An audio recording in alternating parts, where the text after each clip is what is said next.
Assalamualaikum warahmatullahi wabarakatuh. Selamat datang di Motivasi Channel. Kali ini Motivasi Channel akan berbagi informasi mengenai cara memilih formasi kosong pada seleksi P3K tahap 2 pasca sanggah. Sebelum kita mulai, bagi yang baru menemukan channel ini, silakan tekan tombol subscribe dan aktifkan notifikasi loncengnya agar jika ada update video terbaru dan informasi terbaru, teman-teman tidak ketinggalan informasinya. Baik, kita mulai. Buka Google-nya, kemudian ketikkan sschasn.bkn.go.id.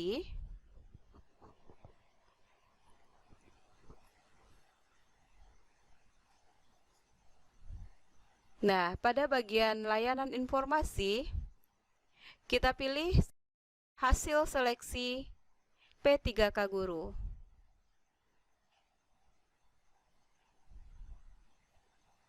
Nah, setelah itu akan muncul halaman pilih provinsi untuk mengunduh data hasil pasca sanggah seleksi tahap 1. Nah, kita klik pilih provinsi. Pilih provinsi yang ingin kita lihat formasinya.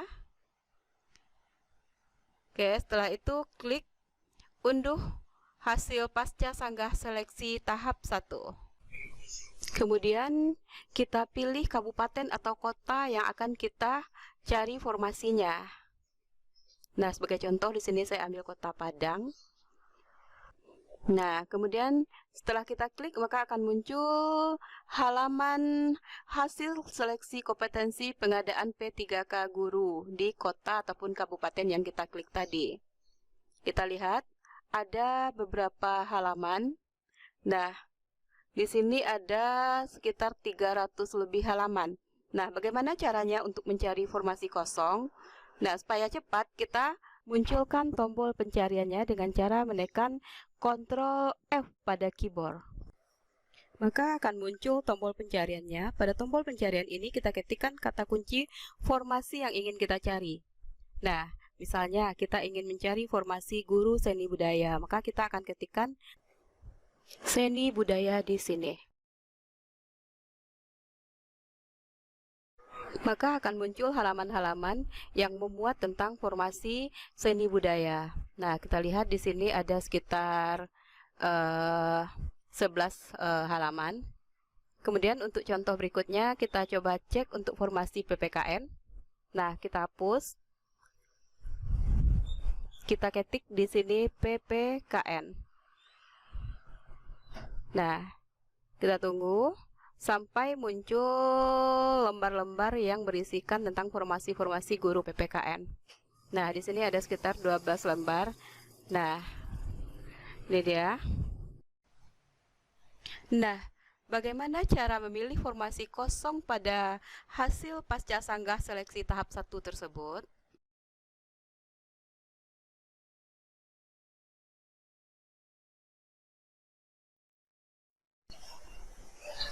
Sebagai contoh, kita lihat hasil seleksi kompetensi pengadaan P3K Guru di SMKN 1 Kinali.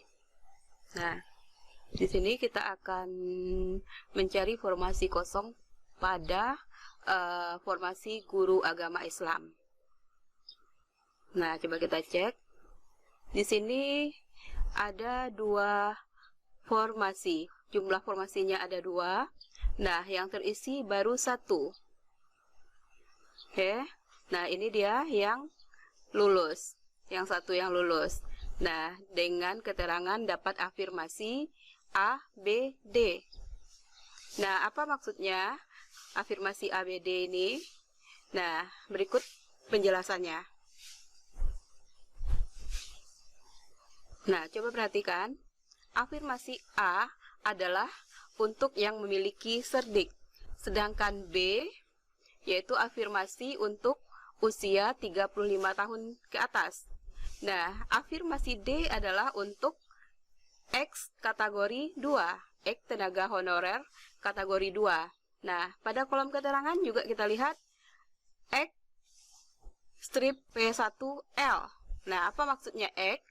X adalah peserta yang berasal dari sekolah induk, sedangkan P1 adalah yang memenuhi passing grade kategori 1.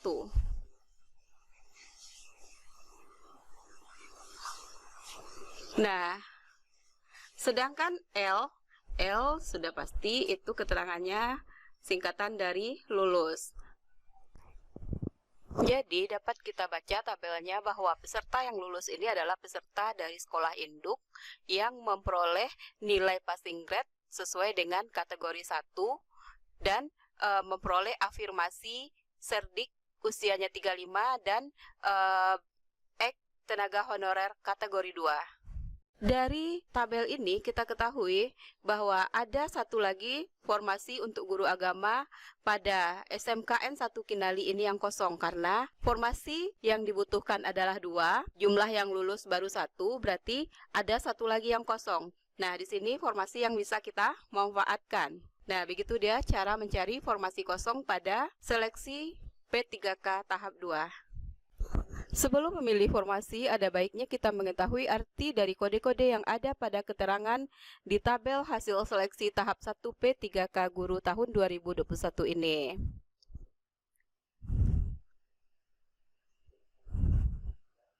Berikut adalah kode keterangan pada tabel hasil seleksi kompetensi pengadaan P3K Guru tahun 2021.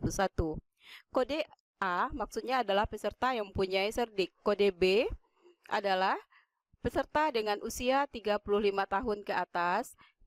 Kode C adalah peserta dengan disabilitas. Kode D yaitu Ek tenaga honorer kategori 2. Kode Ek adalah sekolah induk. Y sekolah non-induk. L lulus, TL tidak lulus. Dan kode P1 maksudnya adalah peserta yang memenuhi passing grade sesuai dengan kategori 1, yaitu yang tertuang dalam Kepmenpan RB nomor 1127 tahun 2021. Nah, kode P2 maksudnya di sini adalah peserta yang memenuhi passing grade sesuai dengan kategori 2, di mana kode P2 ini diperuntukkan untuk peserta yang berusia 50 tahun ke atas, di mana kompetensi teknisnya tidak dinilai atau 0. Kemudian kode P3 maksudnya adalah peserta yang memenuhi passing grade sesuai dengan kategori 3, yaitu yang tertuang di dalam Kepmenpan RB nomor 1169 tahun 2021. Apa isi dari Kepmenpan RB nomor 1169 tahun 2021 ini? Mari kita lihat sama-sama. Keputusan Menteri Pendayagunaan Aparatur Negara dan Reformasi Birokrasi nomor 1169 tahun 2021 tentang pengolahan hasil seleksi kompetensi dan penyesuaian nilai ambang batas seleksi kompetensi pengadaan pegawai pemerintah dengan perjanjian kerja untuk jabatan fungsional, guru, dan instansi daerah tahun 2021. Nah, kita lihat pada lampiran satunya. Di lampiran 1 ini tertuang daftar nilai ambang batas seleksi kompetensi teknis untuk jabatan fungsional guru tahun 2021 ini.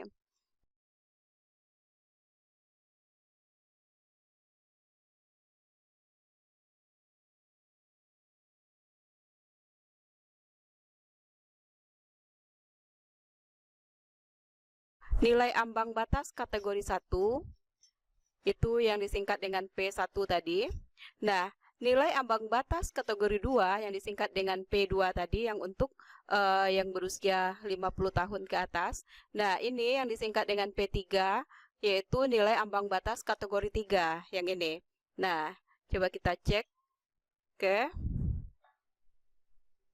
ini untuk masing-masing formasi dan masing-masing instansi. Nah, untuk lampiran 2 kita lihat untuk lampiran 2-nya yaitu daftar nilai ambang batas seleksi kompetensi manajerial dan sosiokultural serta wawancara untuk jabatan fungsional guru tahun 2021. Nah, coba kita cek. Nah, ini dia. Untuk seleksi manajerial dan sosiokultural, nilai ambang batas kategori 1 yaitu 130, nilai ambang batas kategori 2 yaitu 110, nilai ambang batas untuk kategori 3 yaitu 130.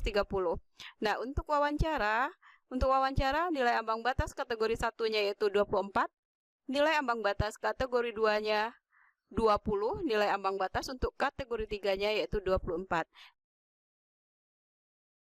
Demikianlah cara cepat dan tepat dalam memilih formasi pada tahap 2 di seleksi P3K tahun 2021 ini. Semoga bermanfaat.